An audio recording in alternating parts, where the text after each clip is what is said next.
Μέρος 1 από 17. Στο γάμο μου στα 72, τα παιδιά μου είπαν: δεν θα έρθουμε. Ντρέπουμε την οικογένεια. Σε παντρεύεται για τα λεφτά σου. Δεν εμφανίστηκαν και έτσι παντρεύτηκα χωρίς εκείνα. Όμως, μια εβδομάδα αργότερα, ανακάλυψαν ότι ο νέος μου σύζυγος ήταν ο Έγουαρντ. Καλησπέρα, αγαπητοί ακροατές. Είμαι ξανά η Κλάρα και είμαι χαρούμενη που είστε εδώ μαζί μου. Πατήστε μου αρέσει σε αυτό το βίντεο και ακούστε την ιστορία μου μέχρι το τέλος. Πείτε μου από ποια πόλη με ακούτε, για να δω πόσο μακριά ταξίδεψε η ιστορία μου. Με λένε Ντόροθι Κάλαχαν και γεννήθηκα το 1952 σε μια μικρή πόλη στο Οχάιο, σε ένα μέρος όπου οι άνθρωποι χαιρετούσαν τους γείτονες που δεν τους άρεσαν και χαμογελούσαν μέσα από κάθε πόνο. Έμαθα αυτή την τέχνη νωρίς και τη χρησιμοποίησα κατά τη διάρκεια της ζωής μου.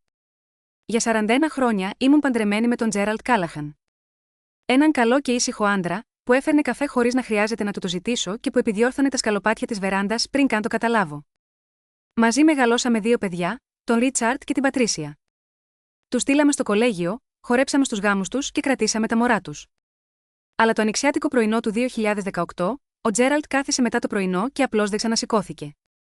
Ο θρήνος είναι ένας παράξενος ενοικιαστής, που μετακομίζει χωρίς προειδοποίηση και τακτοποιεί τα έπιπλά σου όπως θέλει αυτός. Για 2 χρόνια μετά τον θάνατο του Τζέραλντ, έμεινα στο σπίτι που μοιραζόμασταν για 30 χρόνια στο Maple Grove, κοντά στο Κολόμπους. Διατηρούσα την κούπα του καφέ του πάνω στον πάγκο μέχρι που μια μέρα την έβαλα στο ντουλάπι και μετά, σε ένα παρορμητικό ξέσπασμα, την τοποθέτησα σε ένα κουτί και πήγα να τη δωρεά στην εκκλησία, κλαίγοντας σε όλη τη διαδρομή πίσω. Η ζωή συνέχιζε, όπως πάντα, όχι επειδή το ήθελα, αλλά επειδή δεν ρωτούσε για άδεια. Η Πατρίσια ήταν αυτή που με σύστησε στο κέντρο κοινωνικής στήριξης Silver Oaks, έναν χώρο συνάντησης για ηλικιωμένους άνω των 60 στην περιοχή μας. Μου είπε ότι θα μου έκανε καλό να βγω από το σπίτι, και είχε δίκιο, αν και το χρησιμοποίησε αργότερα εναντίον μου. Εκεί, την άνοιξη του 2020, σε ένα μάθημα υδατογραφίας στο οποίο καμία από εμάς δεν είχε ταλέντο, γνώρισα τον Έγουαρντ Γουίτμορ. Ο Έγουαρντ ήταν 74 ετών, ένας συνταξιούχος πολιτικός μηχανικός από το Μίσιγκαν που είχε μετακομίσει στο Κολόμπους μετά τον θάνατο της συζύγου του, 3 χρόνια πριν από τον Τζέραλντ. Ήταν ψηλός, ασυγκίνητος, με ασημένια μαλλιά και μια ικανότητα να ακούει που οι περισσότεροι της ηλικίας του είχαν ξεχάσει. Δεν προσπαθούσε να μου κάνει εντύπωση. Απλώς καθόταν δίπλα μου, κοίταζε τον τρομακτικό πίνακα ενός καρδινάλιου που είχα φτιάξει και είπε: έχει τον χρώμα απολύτως σωστό. Δεν μιλούσε για τον πίνακα. Η φιλία μας αναπτυσσόταν αργά, και σύντομα ξεπέρασε τα όρια της φιλίας, έτσι όπως συμβαίνει όταν είσαι αρκετά μεγάλος για να ξέρεις ότι ο χρόνος δεν είναι κάτι που πρέπει να σπατάλας. Μέχρι το φθινόπωρο του 2021, τρώγαμε δείπνο 2 φορές την εβδομάδα. Το χειμώνα, μου καθάριζε την είσοδο χωρίς να το ζητάω. Την επόμενη άνοιξη, μου δήλωσε την αγάπη του και τον πίστεψα, γιατί μου είχε αποδείξει με 1000 μικρούς τρόπους, που κανείς που ήθελε κάτι από μένα δεν θα είχε μπει στον κόπο να το κάνει. Όταν ο Έγουαρντ μου ζήτησε να τον παντρευτώ το Μάρτιο του 2024, είπανε χωρίς δεύτερη σκέψη. Ήμουν 72 χρονών και, χωρίς υπερβολή, αισθανόμουν πραγματικά ευτυχισμένη. Μπορεί να φαντάζει ασυνήθιστο για την ηλικία μου. Το πρώτο άτομο που ενημέρωσα ήταν ο Ρίτσαρντ. Έμεινε για λίγο σιωπηλός στο τηλέφωνο, εκείνη η σιωπή που ζυγίζει. Ώσπου με ρώτησε ψυχρά: «Μαμά, πόσο καιρό τον ξέρεις ακριβώς?» Του απάντησα: 4 χρόνια. «Δεν είναι πολύ μεγάλο διάστημα», παρατήρησε. Θυμήθηκα τότε πως ο ίδιος είχε ζητήσει σε γάμο την Κάρεν έπειτα από μόλις 18 μήνες σχέσης. Αυτό ήταν διαφορετικό, είπε, όταν το ρώτησα, γιατί. Αλλά δεν μου έδωσε ξεκάθαρη απάντηση. Η Πάτρισια ήταν πιο ευθύβολη. Μπήκε σπίτι μου την ίδια εβδομάδα, κάθισε στο τραπέζι της κουζίνας, ενώ τα χέρια της βρίσκονταν διπλωμένα μπροστά της, η χαρακτηριστική της στάση όταν έχει προετοιμάσει το λόγο της. «Μαμά», ξεκίνησε, «ο Έντουαρντ είναι 69 χρονών, εσύ 72. Εσύ έχεις το σπίτι, τη σύνταξη του μπαμπά, τα επενδυτικά χαρτοφυλάκια, εκείνος τι ακριβώς διαθέτει. Το ενοικιαζόμενο κοντόντο και τη συνταξιοδότηση ενός πολιτικού μηχανικού. Δεν σε προβληματίζει γιατί, στα 69 του, θέλει να σε παντρευτεί τώρα?» Την κοίταξα, ήταν η κόρη μου, εκείνη που είχα φροντίσει στα παιδικά της πυρετούς, στις ερωτικές της απογοητεύσεις, ακόμα και σε μια αποβολή που δεν είπε στον άντρα της για 14 μέρες, αλλά σε μένα μου το εκμυστηρεύτηκε αμέσως. Ένιωσα μέσα μου ένα ανεπαίσθητο κούνημα, όχι θυμό, όχι ακόμα κάτι πιο διακριτικό, μια ξαφνική συνειδητοποίηση. «Πάτρικια», είπα, «πιστεύω πως είναι ώρα να φύγεις». Εκείνη, όμως, δεν σηκώθηκε. Έμεινε, συνέχισε να μιλά για την οικογένεια, για τις εντυπώσεις, για το τι θα πει ο κόσμος, για την κρίση και την ευάλωτη κατάσταση της μάνας της. Το ίδιο βράδυ μίλησα ξανά με τον Ρίτσαρντ και άκουσα την ίδια κριτική σε άλλη εκδοχή. 2 εβδομάδες αργότερα, όταν τους ανακοίνωσα πως ο Έντουαρντ και εγώ είχαμε κλείσει ημερομηνία γάμου για τον Ιούνιο, μου επέδωσαν τελεσίγραφο, δεν θα ερχόμαστε. Ντροπιάζεις και εμάς μαζί, μαμά. Σε παντρεύεται για τα λεφτά. Κράτησα το ακουστικό στο χέρι μου πολύ μετά το κλικ της γραμμής. Φοβήθηκα. Ναι. Κατέρευσα. Περισσότερο όσο νόμιζα. Όμως, ήμουν σίγουρη ότι δεν ήμουν λάθος. 3 μέρες δεν βγήκα από το σπίτι. Ήμουν απλώς μια γυναίκα στην κουζίνα της, πίνοντας κρύο τσάι, κοιτάζοντας τη σκαλιστή τα ίστρα για πουλιά που ο Τζέραλντ είχε στήσει στον κήπο πριν από 20 χρόνια. Έκλαιγα, όχι για μένα, αλλά για την εικόνα που είχα σχηματίσει γαμαγιώτα, αυτούς τους 2 ανθρώπους. Η Πάτρικια, που πίστευα ότι γνώριζε τι σημαίνει μοναξιά, και ο Ρίτσαρντ, που κάθε Κυριακή με καλούσε με φωνή που υποτίθεται πως ήδη γνώριζε την απάντηση στην ερώτηση: πώς είσαι. Έκλαιγα γιατί η αληθινή αγάπη δεν εξαφανίζεται τη στιγμή που της γυρνά στην πλάτη, ούτε όταν ακόμα νιώθει τη ζεστασιά της να σε αγκαλιάζει. Ήξερα, από τον Τζέραλντ, πως πένθος και βεβαιότητα μπορούν να συνυπάρχουν. Την 4η μέρα, σηκώθηκα και έκανα μια λίστα, όχι για τα συναισθήματά μου, αλλά πρακτική.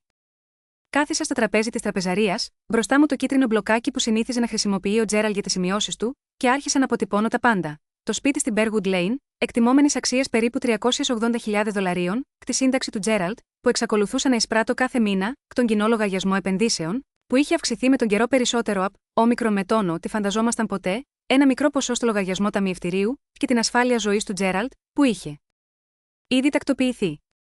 Όμως, καθώς έγραφα, συνειδητοποίησα ότι η ουσία δεν βρισκόταν στα νούμερα, αλλά στον φόβο των παιδιών μου.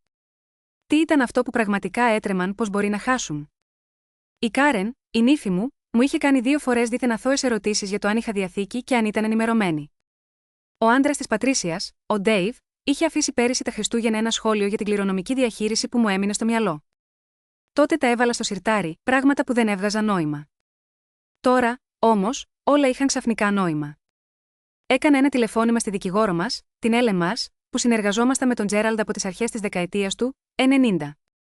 Της ανακοίνωσα ότι σκοπεύω να ξαναπαντρευτώ. Με συνεχάρη με ειλικρίνεια, χωρίς κανένα δισταγμό, και αμέσως μετά άρχισε να με ρωτάει για την αντίδραση των παιδιών. Έπειτα πρότεινε να βρεθούμε από κοντά. Την επόμενη Τρίτη βρεθήκαμε στο γραφείο της.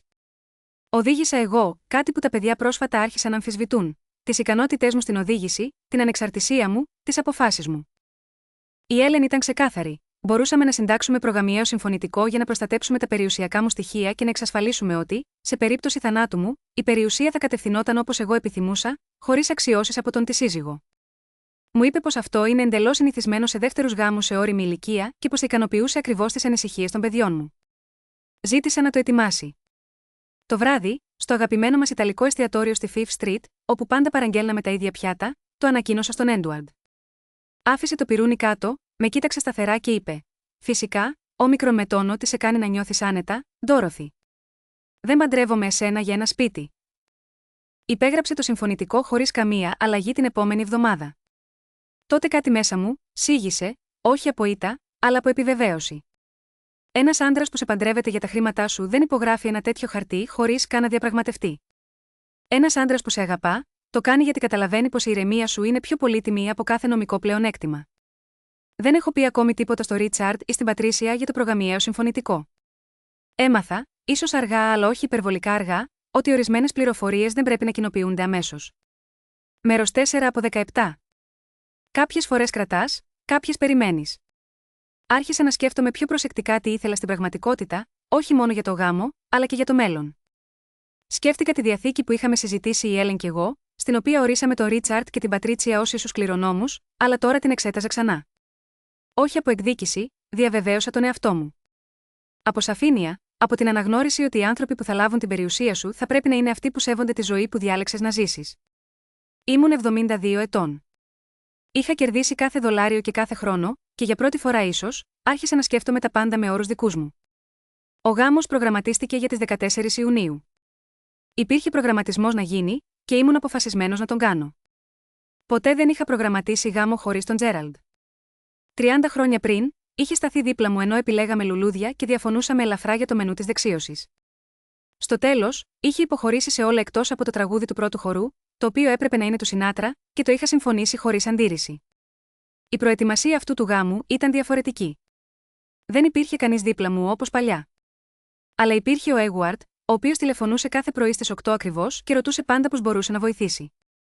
Υπήρχε επίσης η φίλη μου Καρολάιν, μια γυναίκα που γνώριζε εδώ και 20 χρόνια, η οποία εμφανίστηκε ένα Σάββατο πρωί με ένα κίτρινο σημειωματάριο και ανακοίνωσε ότι, για όλους τους πρακτικούς σκοπούς, ήταν ο συντονιστής του γάμου μου. Η Καρολάιν ήταν 70 ετών, είχε χωρίσει 2 φορές και ξαναπαντρευτεί μία, επομένως ήταν μια αξιόπιστη αρχή σε δεύτερους γάμους. Είχε απόψεις για τα λουλούδια. Τις επέτρεψα. Επιλέξαμε ένα μικρό χώρο εκδηλώσεων, έναν κήπο που ήταν συνδεδεμένος με ένα ιστορικό πανδοχείο, περίπου 20 λεπτά έξω από το Κολόμπους. 40 καλεσμένοι, χωρίς μεγαλεπίβολες επιδείξεις, μόνο οι άνθρωποι που ήθελα γύρω μου, και αυτό, όπως αποδείχθηκε, δεν ήταν μια πολύ μεγάλη λίστα, οι πιο κοντινοί μου φίλοι και μερικοί συγγενείς του Εγουάρντ από το Μίσιγκαν. Προφανώς η Καρολάιν, ο γείτονάς μου Φρανκ, ο οποίος είχε γνωρίσει τον Τζέραλτ και είχε στείλει στον Εγουάρντ μια ζεστή, χειροποίητη σημείωση όταν έμαθε τα νέα, μια κίνηση που δεν περίμενα και δεν θα ξεχνούσα ποτέ. Ο Ρίτσαρντ και η Πατρίτσια δεν ήταν στη λίστα καλεσμένων. Μου είχαν πει ότι δεν θα ερχόντουσαν. Τους πίστεψα. Αυτό που δεν περίμενα ήταν η εκστρατεία που ακολούθησε. Η Πατρίτσια τηλεφώνησε 3 φορές την εβδομάδα μετά την κράτηση του χώρου. Η πρώτη κλήση αφορούσε τον ίδιο το γάμο. Επανέλαβε τις ανησυχίες της για τον Εγουάρντ, για την ταχύτητα της σχέσης, για αυτό που ονόμαζε συναισθηματική μου κατάσταση. Την άκουσα, είπα ότι κατανοούσα τις ανησυχίες της και δεν είπα τίποτα άλλο. Η δεύτερη κλήση αφορούσε το σπίτι. Ήθελε να ξέρει αν σκοπεύω να προσθέσω τον Εγουάρντ στη διαθήκη. Της είπα ότι αυτό ήταν θέμα μεταξύ εμένα και του δικηγόρου μου. Η τρίτη κλήση ήταν σύντομη και γεμάτη ένταση, προσπαθούσε να πει κάτι που δεν ήθελε. Τελείωσε λέγοντας ότι ήμουν επίμονα αφελής. Εν τω μεταξύ, ο Ρίτσαρντ έκανε κάτι που δεν περίμενα. Τηλεφώνησε στην Έλεν Μάρς. Η Έλεν μου το είπε στην επόμενη συνάντησή μας. Μία μέρα, η Έλεν σήκωσε το ακουστικό και άκουσε μια φωνή που τη συστήθηκε ως «Γιος μου». Χωρίς περιστροφές, ρώτησε ευθέως αν θα μπορούσε να επιβεβαιώσει ότι είμαι ικανή να λαμβάνω νομικές αποφάσεις. Χρησιμοποίησε ακριβώς αυτή τη λέξη, ικανή. Με ψυχραιμία, η δικηγόρος της εξήγησε ότι δεν μπορεί να συζητήσει τα προσωπικά μου, αλλά, όσο όφιλε, με ενημέρωσε αμέσως. Καθισμένη στο γραφείο της, ένιωσα σαν να κουνήθηκε λίγο το πάτωμα κάτω από τα πόδια μου. Προσπαθεί να βρει τρόπο να αμφισβητήσει το γάμο, ή πιο μπροστά, τη διαθήκη σου, είπε η Έλεν προσεκτικά. Φτιάχνει χαρτιά που θα δείχνουν ότι μπορεί να μην είσαι πλήρως σε θέση να κρίνεις. Έχεις τελευταία μιλήσει μαζί του με τρόπο που θα μπορούσε να ερμηνευτεί ως σύγχυση λησμονιά. Σκέφτηκα την εφελώδη τηλεφωνική μας συνομιλία πριν από 2 μήνες, όταν με ρώτησε 3 φορές αν θύμωμαι το δείπνο γενεθλίων του πριν από 2 χρόνια. Τότε μου φάνηκε νοσταλγία, τώρα μου φαινόταν κάτι διαφορετικό. Θέλω να καταγράφουμε τα πάντα, της είπα. Εκείνη έγνεψε. Ήδη το έχω ξεκινήσει. Λίγες μέρες αργότερα, έφτασε στο διαμέρισμα του Έντουαρντ ένα επιστολόχαρτο με τίτλο «Ρίτσαρντ Ατέρνι», όχι της Έλεν, κάποιου άλλου δικηγόρου που δεν είχα ξανακούσει. Το έφερε στο τραπέζι στο δείπνο μας, αχάραγα, δίχως να το ανοίξει. «Θέλω να το δω μαζί σου», είπε. Το ανοίξαμε παρέα. Το γράμμα, με προσεκτή νομική ορολογία, υπέθετε ότι ο Έντουαρντ εκμεταλλεύεται οικονομικά μια ηλικιωμένη, ευάλωτη γυναίκα εμένα και απειλούσε με αγωγή αν συνεχίσουμε με το γάμο. Θα κινηθούμε νομικά, μου ψιθύρισε ο Έντουαρντ, αφήνοντας το χαρτί στο τραπέζι. Είναι απαράδεκτο, του είπα. Αλλά τι θέλεις να κάνουμε? Παύση. Θέλω να προχωρήσουμε, απάντησε αργά, και να απαντήσει η Έλεν. Μετά από λίγο, ήρθε η απάντηση της Έλεν. 3 παραγράφους που έγραφαν πως είμαι απόλυτα ικανή, πως υπάρχει ήδη προγαμιαίο συμβόλαιο που προστατεύει όλα μου τα υπάρχοντα, και πως κάθε τέτοια επικοινωνία θα θεωρείται παρενόχληση. Για 2 εβδομάδες ο Ρίτσαρντ δεν ξαναχτύπησε. Τελικά η Πατρίσια μου έστειλε μόνο ένα μήνυμα. Κάνει σοβαρό λάθος. Κράτησα το μήνυμα, φύλαξα και εκείνο το γράμμα. Από τότε δεν άφησα τίποτα στην τύχη. Η διαθήκη έγινε το σχέδιό μου, όχι για εκδίκηση, αλλά για να ορίσω εγώ πώς θα διαθέσω τη ζωή μου και την περιουσία μου με ολοκληρωμένη συνείδηση. Η Έλεν και εγώ συνεχίσαμε να συναντιόμαστε, αναλύοντας κάθε περιουσιακό στοιχείο, το σπίτι, τα επενδυτικά χαρτοφυλάκια, τη σύνταξη του Τζέραλτ, τις οικονομίες. Κάθε λεπτομέρεια καταγραφόταν, για να είμαι σίγουρη ότι κανένας, ούτε το αίμα μου, δεν θα μπορούσε πια να αμφισβητήσει τη θέλησή μου. Κάποια χρόνια πριν είχα φροντίσει να πάρω κι εγώ, ξεχωριστά από το ασφαλιστήριο που μου άφησε ο Τζέραλτ, ένα μικρό συμβόλαιο ζωής, όπου φυσικά είχα ορίσει δικαιούχους το Ρίτσαρντ και την Πατρίσια.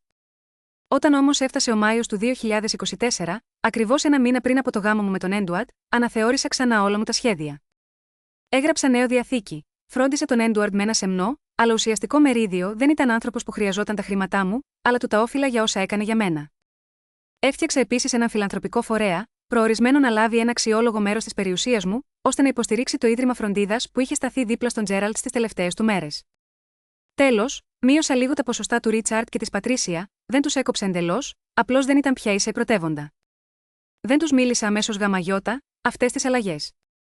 Το Μάιο όμως, αποφάσισα ότι έπρεπε να τους ενημερώσω έστω για ένα μόνο πράγμα, ότι είχα βάλει τον Έντουαρτ στη διαθήκη.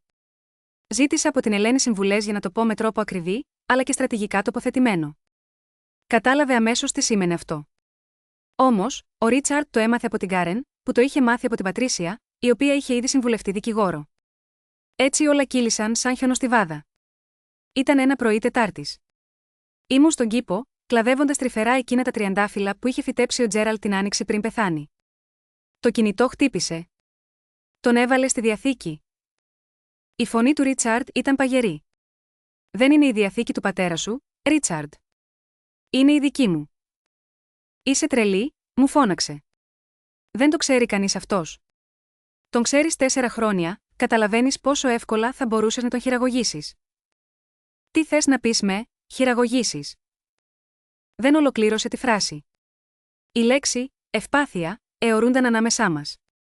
Έρχομαι με την Πατρίσια αυτό το Σαββατοκύριακο. Πρέπει να το συζητήσουμε σοβαρά.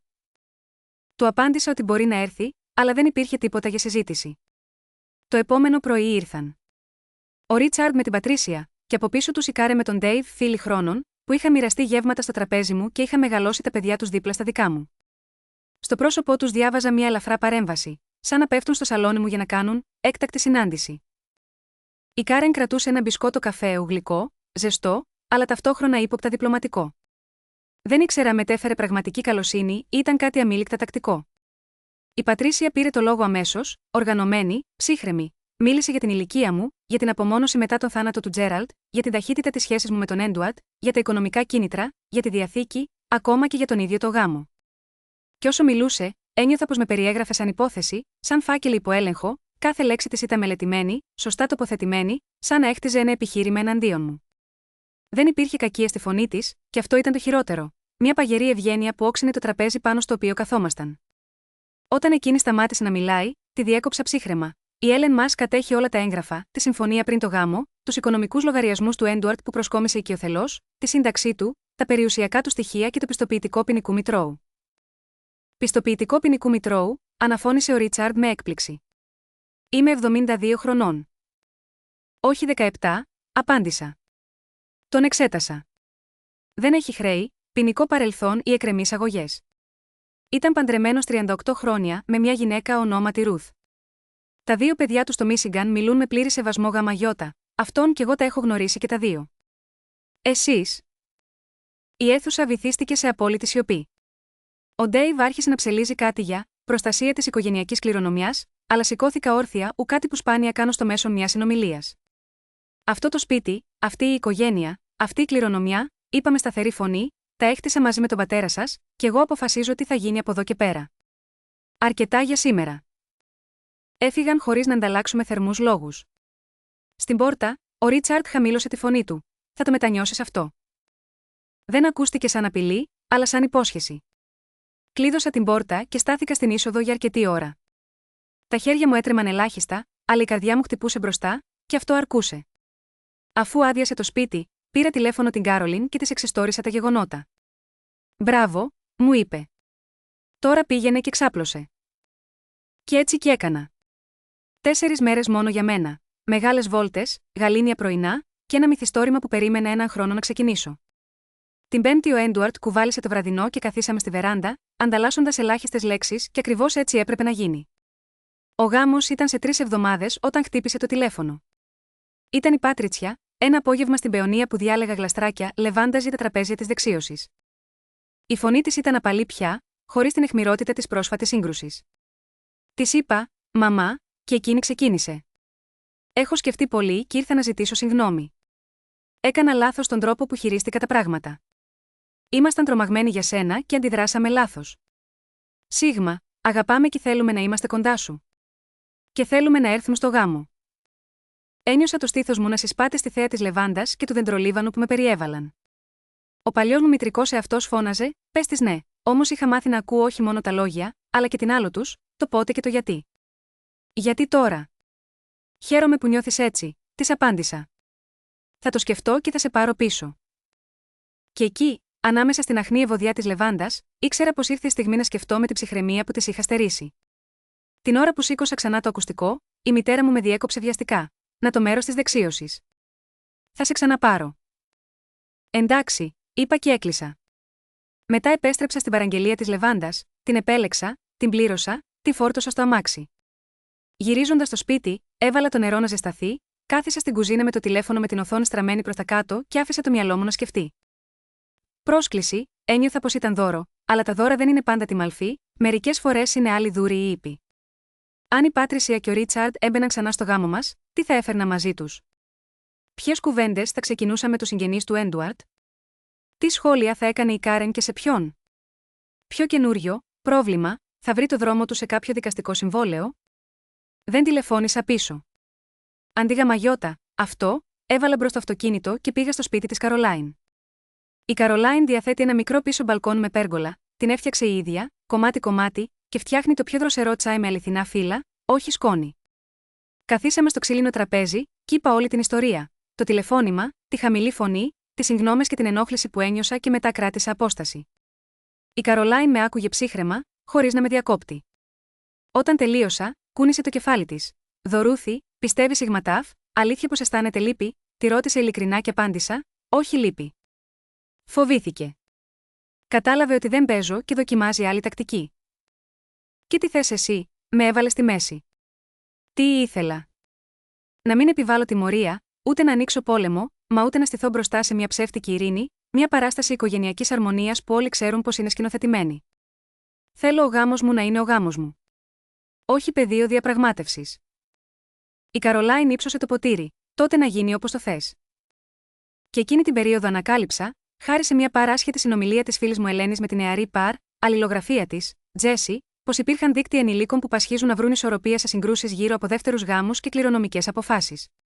Μου έδωσαν ένα τηλέφωνο και έτσι βρέθηκα σε μια μικρή μηνιαία συνάντηση σε ένα κοινοτικό κέντρο στο Βόρειο Κολόμπους. 6 ή 7 άνθρωποι, οι περισσότεροι γυναίκες στα 60 και 70.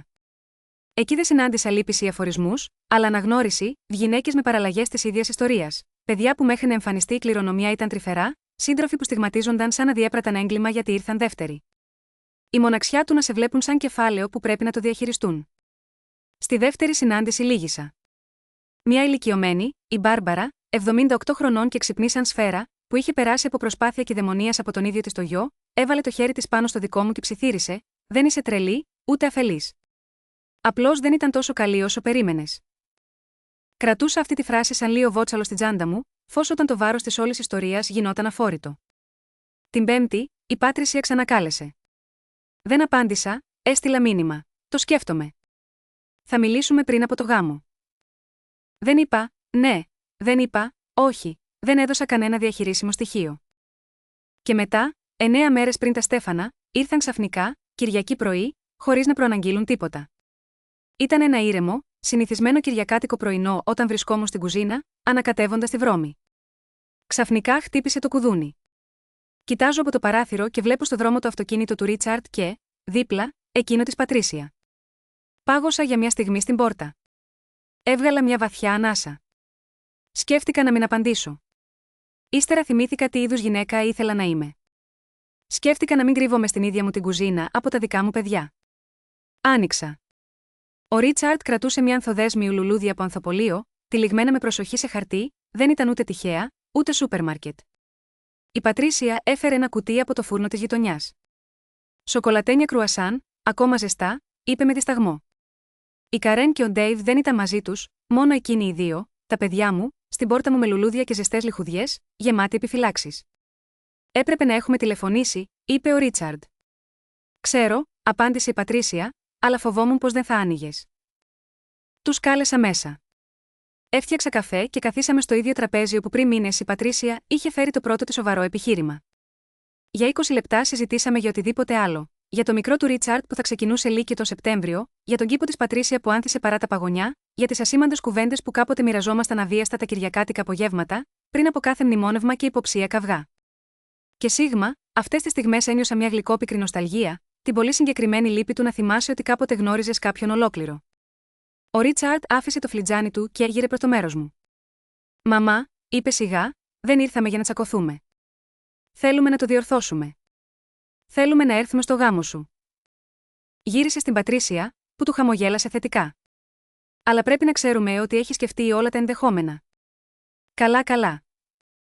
Τα έχω σκεφτεί, ψιθύρισα. Το διαθήκη, επέμεινε ο Ρίτσαρντ. Ο πατέρας σας αφιέρωσε όλη του τη ζωή να οικοδομήσει κάτι για εμάς. Δεν είναι ασήμαντο. Και να μπει ξαφνικά ένας ξένος. Ο Έντουαρντ δεν είναι ξένος, διόρθωσα. Και δεν είναι μια διαθήκη αποκλειστικά του πατέρα σας. Η Πατρίσια έγειρε μπροστά, η φωνή της ήταν τρυφερή, αλλά τα μάτια της σου δεν ήταν. Νομικές επιπλοκές, είπε.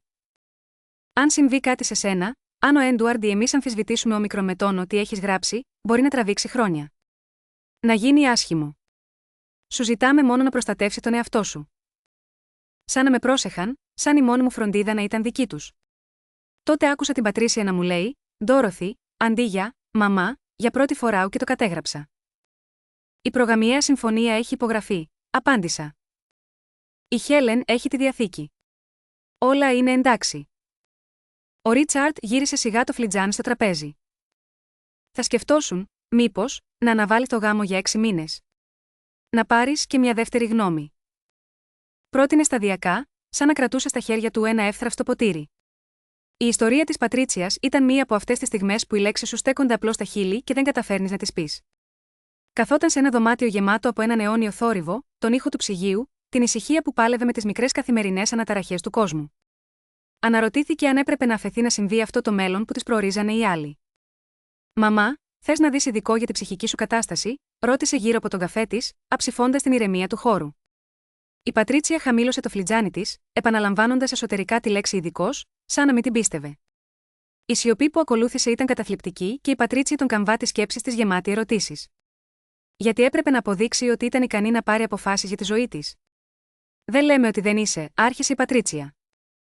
Αλλά. Αυτό ακριβώς λέτε, αντέτεινε η Πατρίτσια, κοιτάζοντας την κόρη της και το γιο της, ρίχνοντας τους βλέμματα που επιστρέφονταν σε μια εποχή που ήταν παιδιά και έπρεπε να καταλάβουν τη σοβαρότητα της κατάστασης. Είχε φροντίσει να καταγράψει τα πάντα καιρό πριν, την πνευματική της διάβγεια, την ικανότητά της να αποφασίζει. Όλα σε επίσημα έγγραφα, γιατί είχε καταλάβει από τη στιγμή που ο Ρίτσαρντ κάλεσε το γραφείο της Ελένης που θα οδηγούσε αυτή η κατάσταση. Τελικά, το πρόσωπο της Πατρίτσιας εναλλασσόταν, και η έκφρασή της αποτύπωνε την έκπληξή της. Πώς το ήξερες αυτό, ρώτησε ο Ρίτσαρντ, καθώς τα υπόλοιπα γύρω τους ήταν γεμάτα αγωνία. Γιατί η Ελένη μου το είπε, του απάντησε. Όπως ήταν υποχρεωμένη να κάνει. Και δεν είμαι αφελής, ούτε συγχυσμένη. Απλά δεν είμαι άμυαλη, όπως πιθανώς να θέλατε να νομίζω. Ο Ρίτσαρντ σηκώθηκε, η θερμότητα της συζήτησης είχε ήδη αρχίσει να ψύχεται. Η έκφραση του θύμιζε κάποιον που έχει ανακαλύψει ότι το σχέδιό του έχει αποκαλυφθεί και η συναισθηματική του απόσταση έγινε πιο έντονη. Την κοίταξε όπως οι άγνωστοι κοιτάζουν κάποιον που τους έχει εκθέσει δημόσια. Διαλέγεις να επηρεάσεις όλη την οικογένεια, ψυχρά δήλωσε. Εγώ διαλέγω για τη ζωή μου, του αντέτεινε η Πατρίτσια. Δεν είσαι κηδεμόνας της οικογένειάς μου. Είσαστε τα παιδιά μου. Αυτό έχει σημασία. Η Πατρίτσια σήκωσε το κουτί από το αρτοποιείο σιωπηλά, οι λέξεις της βάραιναν την ατμόσφαιρα. Στην εξώπορτα, ο Ρίτσαρντ γύρισε λίγο ξανά. Δεν θα είμαστε στο γάμο, είπε, επαναλαμβάνοντας για άλλη μια φορά κάτι που είχε ήδη εκφραστεί. Το ξέρω, απάντησε η Πατρίτσια κλείνοντας την πόρτα πίσω της και στεκόμενη στο διάδρομο. Η αναπνοή της ήταν ελεγχόμενη, αλλά η καρδιά της φυγγόταν. Δίνοντας τον εαυτό της μια στιγμή, άρχισε να συνειδητοποιεί το βάρος της κατάστασης. Αυτοί ήταν τα παιδιά της, οι άνθρωποι που η παρουσία τους είχε χαράξει τη ζωή της, αλλά τώρα έμοιαζαν ξένοι με γνωστά πρόσωπα. Είχε ανησυχίες, και η οδύνη της έκκλησης τους έκανε να φαίνονται πιο τρομακτικοί από ποτέ. Φοβόμουν, παραδέχτηκε στον εαυτό της. Όχι ακριβώς για αυτούς, αλλά για τον δρόμο που απλωνόταν μπροστά μου. Για τις νομικές μάχες σε μια περίοδο της ζωής που μόνο ειρήνη και καφέ ήθελα, για τη μοναξιά που θα μπορούσε να ανακύψει αν την άφηνα να με καταβάλει. Δεν ήταν η θλίψη της απώλειας του Τζέραλτ, αλλά η μοναξιά που φέρνει η παρεξήγηση από τους ανθρώπους που υποτίθεται ότι ξέρανε καλύτερα. Γιατί είχε μάθει ότι ο φόβος δεν είναι πάντα το τέλος της πρότασης. Ορισμένες φορές, αυτό που έρχεται είναι απλώς η αρχή μεγαλύτερου. Αποδέχτηκα τον φόβο, χωρίς να προσπαθήσω να τον διώξω ή να τον αγνοήσω. Απλά τον παρατήρησα, παρόν δίπλα σε κάτι άλλο, πιο έστω ήσυχο και σταθερό που παρέμεινε ανέγκυχτο. Σήκωσα το τηλέφωνο και κάλεσα τον Έντγκαρ. Η 14η ημέρα του Ιουνίου ξημέρωσε με καθαρό ουρανό και μία υγρασία που οι γόνατα μου ένιωσαν πριν καν το προσέξουν τα μάτια μου. Η Καρολίνα έφτασε στις 8 το πρωί με έναν ατμοσύφωνα για το φόρεμά μου και την ηρεμία μιας γυναίκας που είχε αποφασίσει ότι αυτή η ημέρα θα ήταν ακριβώς όπως έπρεπε.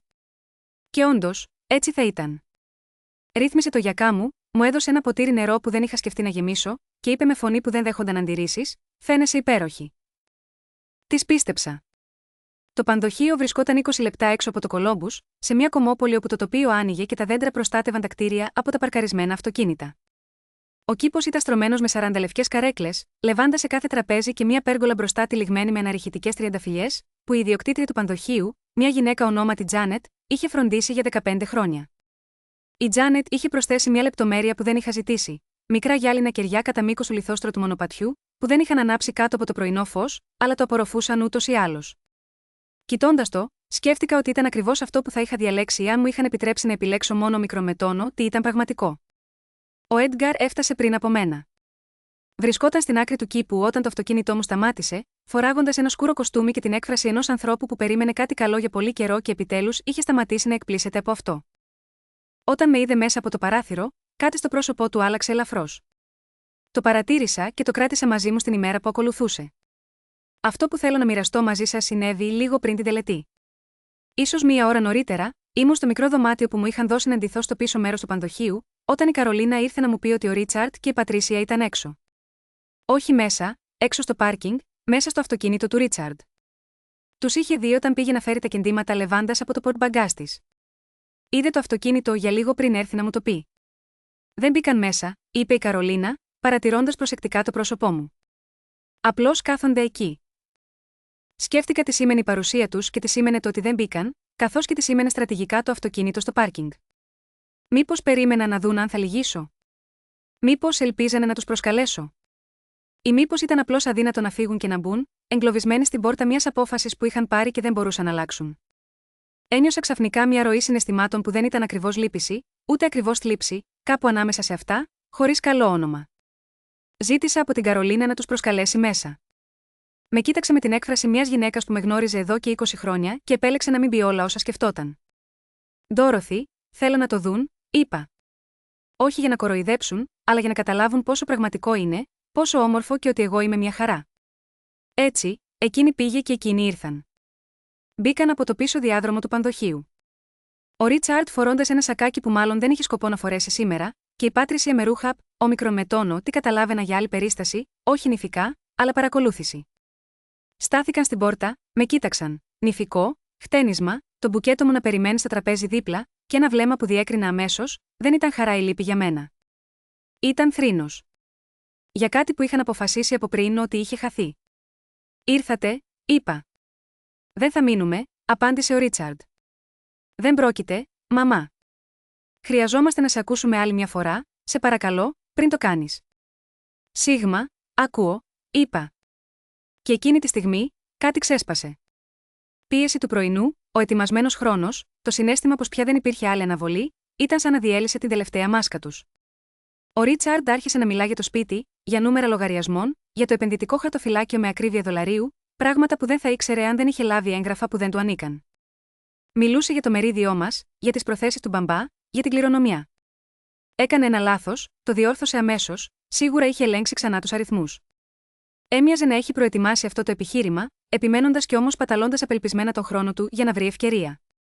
Από κάτω, η μάσκα του, ενδιαφέροντος γονέα, έσπασε τελείως. Και αυτό που φανερώθηκε δεν ήταν ούτε αγάπη ούτε φόβος.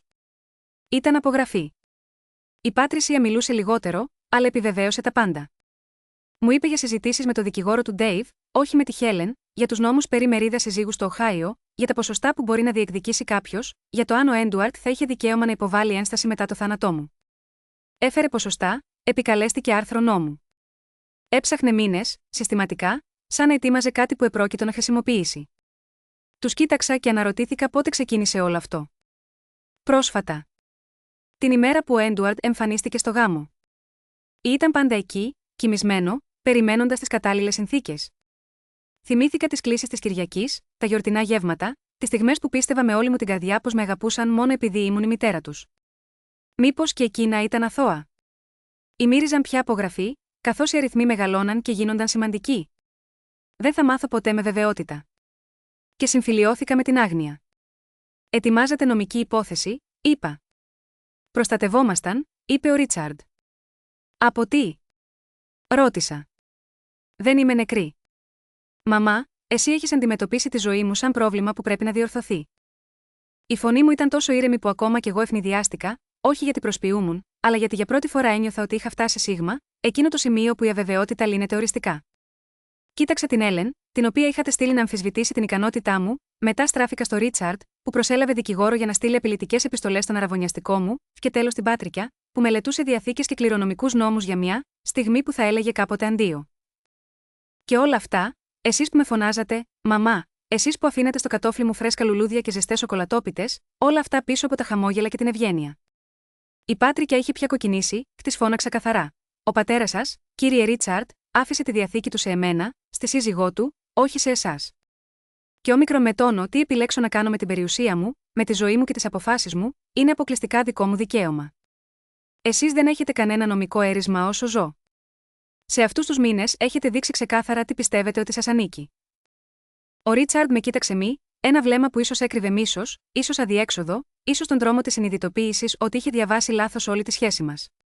Όταν μίλησε, η φωνή του ήταν πιο αδύναμη απ' όμικρον με τόνο ότι πριν, όχι πιο ήρεμη, απλώς εξαντλημένη. Θα το μετανιώσεις. Χαμογέλασα απαλά. Έχω μετανιώσει ήδη για πολλά, κυρίως για το χρόνο που σπατάλησα αναρωτώμενη αν έπεφτα έξω για σένα. Στάθηκα εκεί, ακίνητη, απόλυτα σταθερή. Η τελετή αρχίζει σε 35 λεπτά.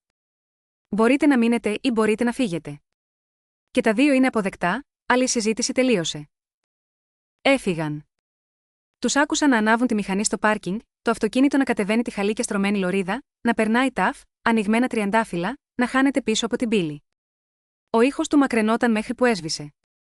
Και τότε, μέσα στη σιωπή, αισθάνθηκα εκείνη τη βαρύτητα που είχε αιωρηθεί για μήνες, να κατεβαίνει πια στη θέση της.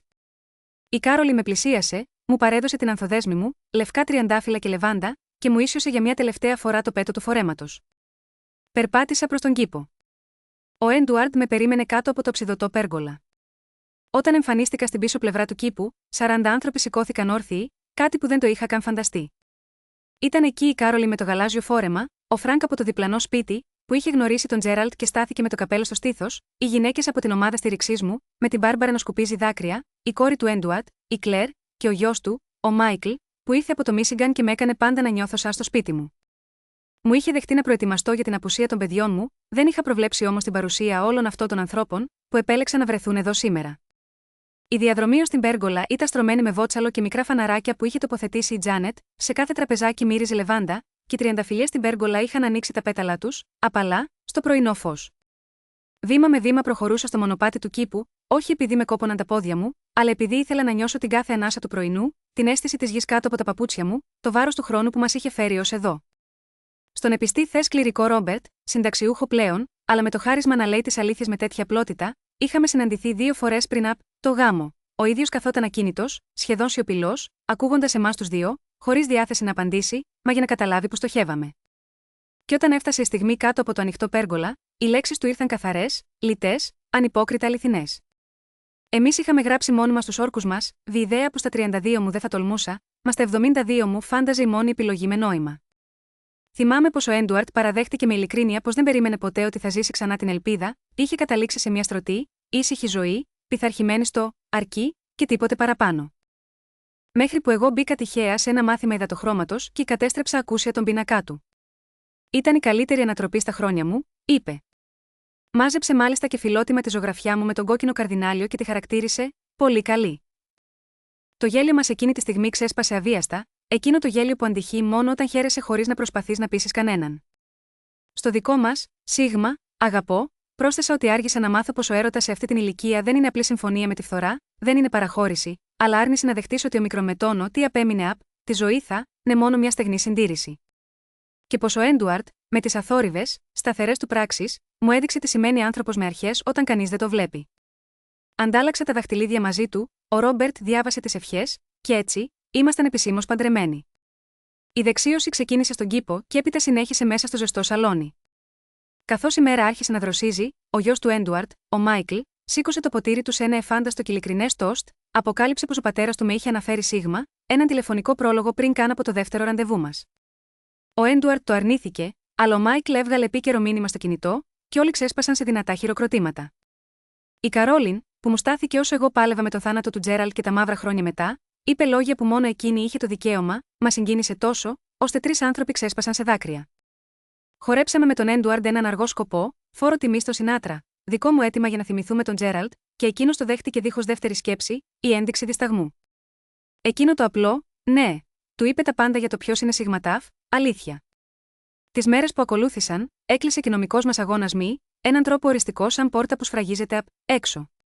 Η Χέλεν ήταν σχολαστική εκεί που ο Ρίτσαρτ και η Πατρίτσια δεν υπολόγισαν τι λεπτομέρειες, ιατρικές γνωματεύσεις, οι υπεύθυνες δηλώσεις περί ικανότητας, το πλήρες αρχείο κάθε μοχθηρής απόφασης έμειναν ανεπιφύλακτα αλάνθαστα. Κι έτσι, η νέα μας αρχή μπόρεσε να στηριχθεί σε στέρεα θεμέλια. Ρίτσαρντ είχε περάσει μήνες προσπαθώντας να στήσει ένα χαρτομάνι που να υποδηλώνει μειωμένη διανοητική ικανότητα, αλλά δεν υπήρχε τίποτα να στηριχτεί, ούτε ένα κενό, ούτε μια αμφιβολία. Όταν ο δικηγόρος του μελέτησε όλο το υλικό που είχε συγκεντρώσει η Χέλεν, ανακοίνωσε χωρίς περιστροφές πως δεν υπήρχε περίπτωση να δικαιωθεί μια τέτοια πρόκληση. Καμία επιτροπή ή δικαστής δεν θα έπαιρνε στα σοβαρά τη διαφωνία για τη διανοητική μου κατάσταση, όταν ο ιατρός μου είχε μόλις πιστοποιήσει πλήρη νοητική διάβγεια, όταν είχα υπογράψει προγαμιαίο συμφωνητικό, Νέα Διαθήκη και Φιλανθρωπικό Ίδρυμα μέσα στην ίδια χρονιά, όλα με δικούς μου δικηγόρους παρόντες. Ο Ρίτσαρντ κάλυψε τα έξοδα, πήρε την καθαρή αίσθηση ότι ο δρόμος είχε κλείσει και δεν κέρδισε τίποτα περισσότερο. Το Φιλανθρωπικό Ίδρυμα εγκαθιδρύθηκε ακριβώς όπως το είχαμε σχεδιάσει. Το hospice που φρόντισε τον Τζέραλτ τις τελευταίες του μέρες έλαβε το δώρο που του χρωστούσα χρόνια. Η μερίδα του Έντουαρντ ήταν μετρημένη και ξεκαθαρισμένη. Και το υπόλοιπο, όπως η Χέλεν και εγώ είχαμε αποφασίσει. Η Πάτρισια δεν απάντησε ποτέ στην επιστολή της Χέλεν, σιωπή, ούτε κλίση, ούτε μία λέξη. Ο Ρίτσαρντ έστειλε ένα απλό μήνυμα μία Πέμπτη. Όλα καλά 4 γράμματα που συμπίκνωναν μήνες σχεδίων, απειλών και υπολογισμών. Του έδειξα το μήνυμα, ο Έντουαρντ το διάβασε, γύρισε το τηλέφωνο και είπε απλώς: «Πεινάς». Σκέφτηκα την Ιταλική τροτοουρίο που αγαπάμε.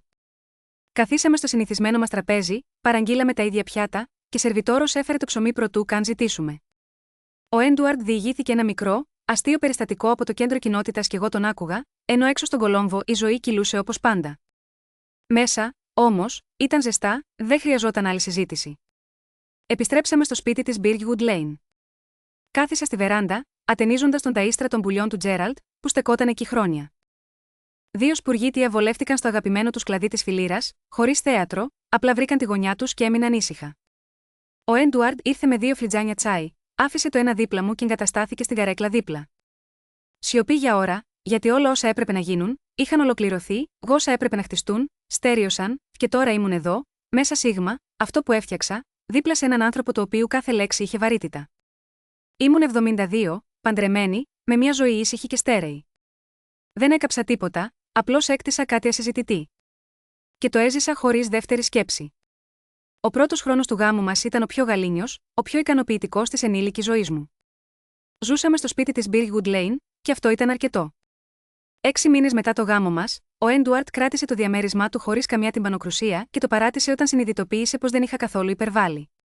Οι μέρες της εβδομάδας είχαν αποκρισταλωθεί σε ένα γλυκό τελετουργικό. Εκείνος αναλάμβανε τα μαγειρέματα τις Τρίτες και τις Πέμπτες, εγώ όλα τα υπόλοιπα βράδια, εκτός από τις Κυριακές, όπου τα αγαπημένα μας Ιταλικά πιάτα μας περίμεναν πιστά στο στέκι μας.